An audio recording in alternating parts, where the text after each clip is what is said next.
Hi hello friends, ಸಖತ್ತಾಗಿ ಟೇಸ್ಟಿಯಾಗಿ ಸಿಂಪಲ್ಲಾಗಿ ಸಬ್ಬಸಿಗೆ ಸೊಪ್ಪಿನ ಪಲ್ಯವನ್ನು ಹೇಗೆ ಮಾಡೋದು ಅಂತ ನೋಡೋಣ ಬನ್ನಿ. 2 ಕಟ್ಟಿನಷ್ಟು ಸಬ್ಬಸಿಗೆಯನ್ನು ತೆಗೆದುಕೊಂಡಿದ್ದೇನೆ. ಚೆನ್ನಾಗಿ ತೊಳೆದು ಕಟ್ ಮಾಡಿಟ್ಟುಕೊಂಡಿದ್ದೇನೆ. ಒಂದು ಕಡಾಯಿಗೆ 2 ರಿಂದ 3 ಸ್ಪೂನ್ ಆಯಿಲನ್ನು ಹಾಕಿದ್ದೇನೆ. ಅದು ಕಾದ ನಂತರ ಸಾಸಿವೆ ಜೀರಿಗೆ ಹಾಕಿಕೊಂಡು ಅದು ಚಟಾಪಟ್ ಅಂದ ನಂತರ ಅದಕ್ಕೆ ಒಂದು ಸಣ್ಣ ಗಾತ್ರದಷ್ಟು ಈರುಳ್ಳಿಯನ್ನು ಹಾಕಿಕೊಳ್ತಾ ಇದ್ದೀನಿ. ನಂತರ ಅದಕ್ಕೆ ಬೆಳ್ಳುಳ್ಳಿ ಪೇಸ್ಟನ್ನು ಹಾಕಿಕೊಳ್ತಿದ್ದೀನಿ. ನಂತರ ಅದಕ್ಕೆ ಹಳದಿಯನ್ನು ಸೇರಿಸ್ಕೊಂಡಿದ್ದೇನೆ. ನಂತರ 2 ರಿಂದ 3 ಹಸಿರು ಮೆಣಸಿನ್ಕಾಯಿ ಪೇಸ್ಟ್ ಮಾಡಿಕೊಂಡು ತೆಗೆದಿಟ್ಕೊಂಡಿದ್ದೆ, ಅದನ್ನು ಕೂಡ ಆ್ಯಡ್ ಮಾಡ್ತಾ ಇದ್ದೀನಿ.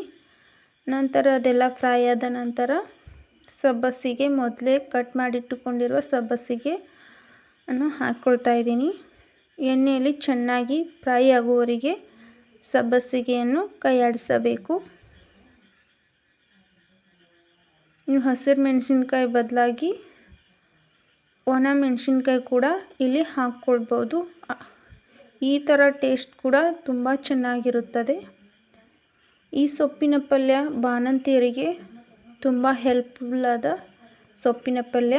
ನಂತರ ರುಚಿಗೆ ತಕ್ಕಷ್ಟು ಉಪ್ಪನ್ನು ಆ್ಯಡ್ ಮಾಡಿಕೊಂಡು ಚೆನ್ನಾಗಿ ಫ್ರೈ ಮಾಡಿಕೊಳ್ಬೇಕು. ಇಲ್ಲಿ ನೀರು ಹಾಕೋ ಅವಶ್ಯಕತೆ ಇಲ್ಲ. ಚೆನ್ನಾಗಿ ಫ್ರೈ ಆಗುವವರೆಗೆ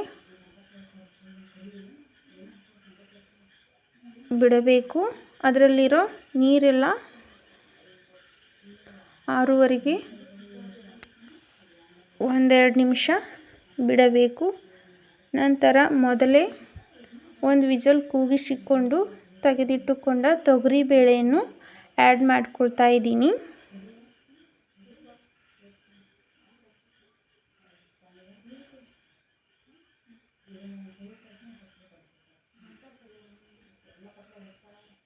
ತೊಗರಿ ಬೇಳೆಯನ್ನು ಸೇರಿಸುವುದರಿಂದ ಟೇಸ್ಟ್ ತುಂಬ ಚೆನ್ನಾಗಿ ಬರುತ್ತದೆ.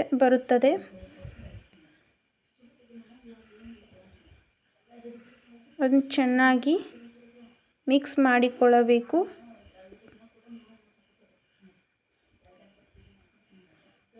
ಮಿಕ್ಸ್ ಮಾಡಿಕೊಂಡ ನಂತರ 1-2 ನಿಮಿಷದವರೆಗೆ ಅದನ್ನು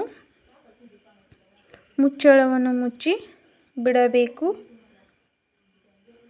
ನಂತರ ಸರ್ವಿಂಗ್ ಬೌಲ್ಗೆ ಟ್ರಾನ್ಸ್ಫರ್ ಮಾಡಿಕೊಳ್ಳುತ್ತಿದ್ದೇನೆ. ಸಬ್ಬಸಿಗೆ ಪಲ್ಯ ರೆಡಿ ಟು ಈಟ್. ಈ ರೆಸಿಪಿ ಇಷ್ಟವಾಗಿದ್ದರೆ ಲೈಕ್ ಮಾಡಿ, ಶೇರ್ ಮಾಡಿ, ಪ್ಲೀಸ್ ಸಬ್ಸ್ಕ್ರೈಬ್ ಮಾಡಿ.